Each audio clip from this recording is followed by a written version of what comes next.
कि जो मेरा डेट था उसके 3 दिन बाद मेरी स्पीकिंग की डेट आई थी। अब एग्जामिनर ने मुझे सेकंड पार्ट में ये पूछा था कि तुम, अब जो पार्ट 3 था उसमें जैसा कि मैंने तुम लोग को बताया कि जो मेरा टॉपिक था उसी से रिलेटेड उन्होंने मुझे बहुत सारे अलग अलग क्वेश्चंस पूछे। हेलो गाइस, स्वागत है एक और नई वीडियो में। तो आज की इस वीडियो में हम लोग बात करने वाले हैं स्पीकिंग मॉड्यूल के बारे में, और साथ ही ये हम लोग का लास्ट मॉड्यूल है आईएलटीएस का, इसीलिए ये वीडियो काफ़ी ज़्यादा इंपॉर्टेंट है। इसके लिए इसको बिना स्किप करे देख लेना, तुम लोगों को कुछ अच्छा सीखने मिलेगा।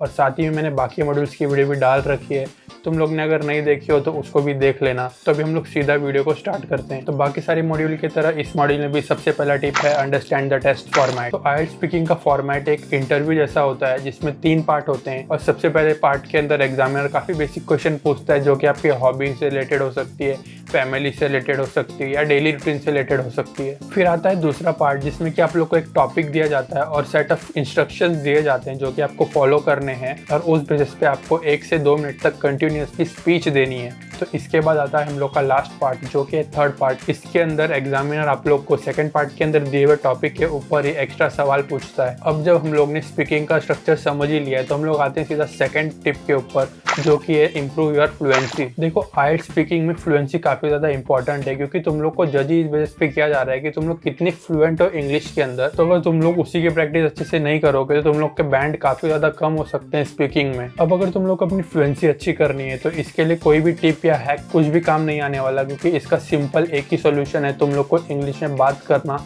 शुरू करना पड़ेगा। देखो, हम लोग आईएलटीएस के ऊपर बहुत सारी स्पीकिंग की वीडियोस देख लेंगे, टिप्स देख लेंगे, ट्रिक्स देख लेंगे, ये वाली वीडियो भी तुम देख ही रहे हो, लेकिन अगर तुम इस वीडियो को सिर्फ देखोगे और प्रैक्टिस बिल्कुल नहीं करोगे तो कुछ भी नहीं होगा, तुम लोग की इंग्लिश वैसे की वैसी रहेगी।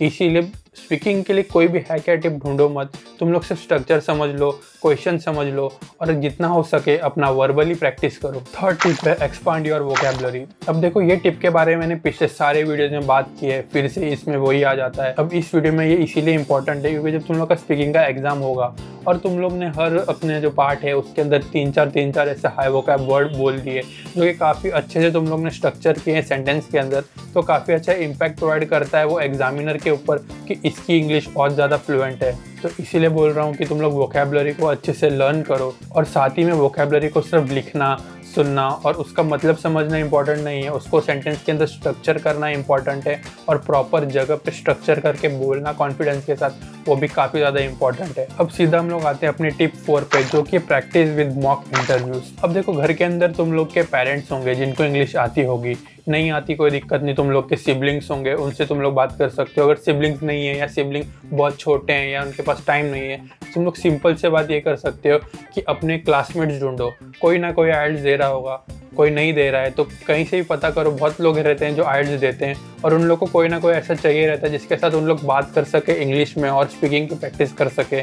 तो मैंने क्या किया था कि मेरा एक दोस्त था, उसके साथ में रोज़ शाम को 2 घंटा बैठ के आईएलटीएस स्पीकिंग की प्रैक्टिस करता था। पहले मैं उसको क्वेश्चन पूछता था, फिर वो मुझे क्वेश्चन पूछता था। इस तरह से क्या होता था कि हम दोनों का ही प्रैक्टिस हो जाता था, और हम लोग को बहुत सारे क्वेश्चन होते थे वो भी पता चल जाते थे कि अच्छा इस क्वेश्चन के बारे में ये आंसर होगा। अब अगर तुम लोग प्रैक्टिस कर रहे हो तो तुम लोग अपने दोस्त या जिसके साथ भी तुम लोग प्रैक्टिस कर रहे हो उसको बोल सकते हो कि तू जरा नोट करना कि मैंने क्या क्या गलत बोला और क्या क्या मिस्टेक्स की, और उस मिस्टेक से सीख के तुम लोग अपने अगले मॉक इंटरव्यू में अपनी स्पीकिंग को और अच्छी कर सकते हो। 5th टिप है be confident and express yourself. देखो, अब तुम लोग को एक रोबोट की तरह बैठ के, जैसे अपना गूगल असिस्टेंट होता है वैसे तुम लोग को सेंटेंस नहीं बोलने। तुम लोग जब इंटरव्यू दोगे तो वो एक ऐसा लगना चाहिए कि वो एक कन्वर्जेशन हो रही है जिसमें कि सामने वाला क्वेश्चन पूछ रहा है तो तुम लोग बड़े ही पोलाइटली और एकदम अच्छे दिमाग के साथ उसका आंसर कर रहे हो। ऐसा नहीं कि तुम लोग बैठ गए और सीधा सीधा जैसे हम लोग रीड करते हैं वैसे तुम लोग अपना सेंटेंस रीड करने लग गए, क्योंकि उससे इम्पैक्ट ये पड़ता है कि इसने ये सब पहले ही प्रिपेयर कर रखा है और लकीली इसके पास वही क्वेश्चन आ गए, तो ये अभी सीधा जो इसने पहले ही प्रिपेयर कर रखा है उसी को बोले जा रहा है। अब अपने आप को एक्सप्रेस करो, इसका मतलब ये है कि तुम लोग को जो तुम लोग के साथ हुआ है उसी को बोलना है, कुछ नया नहीं बोलना है। ऑन द स्पॉट तुम लोग को कुछ न्यू क्रिएशन नहीं करनी है, और ना ही वो तुम लोग से कोई स्टोरी पूछने वाली है, वो तुम लोग के डेली लाइफ के बारे में ही पूछेगी। जो एग्जामिनर है वो तुम लोग से ऐसा पूछ सकता है कि तुम लोग कोई हिस्टोरिकल प्लेस बताओ जहाँ पे तुम लोग गए होगे, तो तुम लोग कोई भी प्लेस बता सकते हो जो तुम लोग ने बचपन में विजिट की हो, और अगर तुम लोग ने कोई भी प्लेस ऐसा विजिट नहीं किया हो तो तुम लोग उस प्लेस के बारे में पता करके जा सकते हो। अब ये तो सिर्फ एक एग्जाम्पल था, ऐसे बहुत सारी चीज़ें और टाइप ऑफ क्वेश्चंस होते हैं जो कि तुम लोग को थोड़े से देख के जाने हैं, क्योंकि अगर तुम लोग इन केस वहाँ नहीं गए हो या वो एक्टिविटी तुमने नहीं की हो तुम लोग कम से कम कुछ तो बोल पाओ इंटरव्यू के टाइम पे। अब आते हैं हम लोग अपने 6th टिप के ऊपर, वो है लिसन एंड रिस्पॉन्ड केयरफुली। देखो, जो एग्जामिनर होता है वो काफ़ी अच्छा होता है अपने इंग्लिश में, और उसका एक्सेंट भी डिपेंड करता है पर्सन टू पर्सन। हर कोई किसी भी वर्ड को अलग तरीके से प्रोनाउंस करता है। तो तुम लोग को काफ़ी अच्छे से सुनना है कि वो क्या क्वेश्चन करना है, उसके बाद ही रिस्पॉन्ड करना है। क्योंकि अगर उसने क्वेश्चन बोला जिसको तुम लोग ने गलत तरीके से सुन लिया और गलत जवाब दिया, तो वो सीधा तुम लोग के बैंड माइनस कर देगा। क्योंकि उसको तो यही लगेगा कि मैंने बोला, वो इसको इंग्लिश में समझ ही नहीं आया।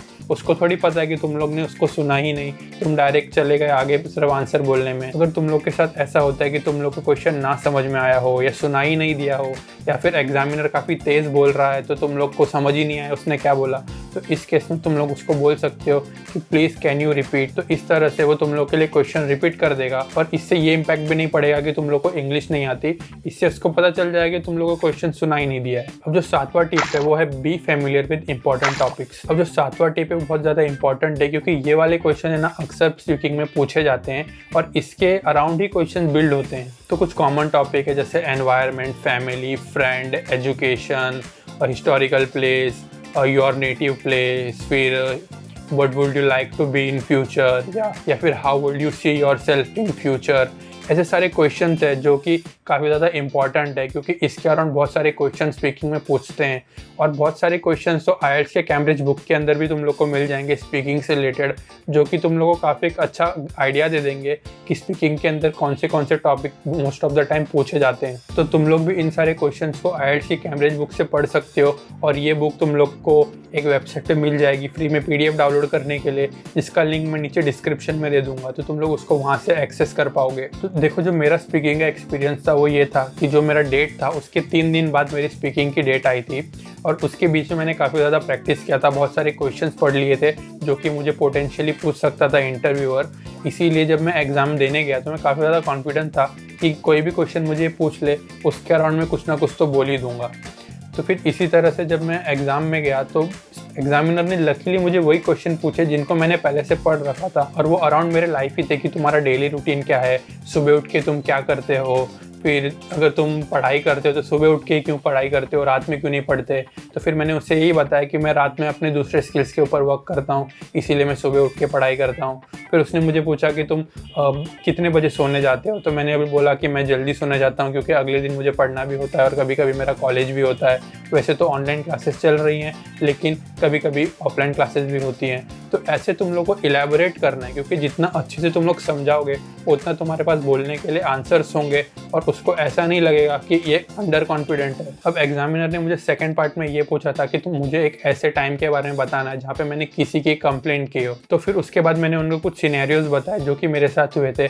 अब ये मेरे रियल सिनेरियो थे, इसीलिए ऑन द स्पॉट में फटाफट अपना स्ट्रक्चर कर पाया, क्योंकि मुझे 1 मिनट का टाइम भी दिया जाता है 1-2 मिनट बोलने से पहले कि तुम एक स्पीच को स्ट्रक्चर कर लो कि क्या क्या बोलना है।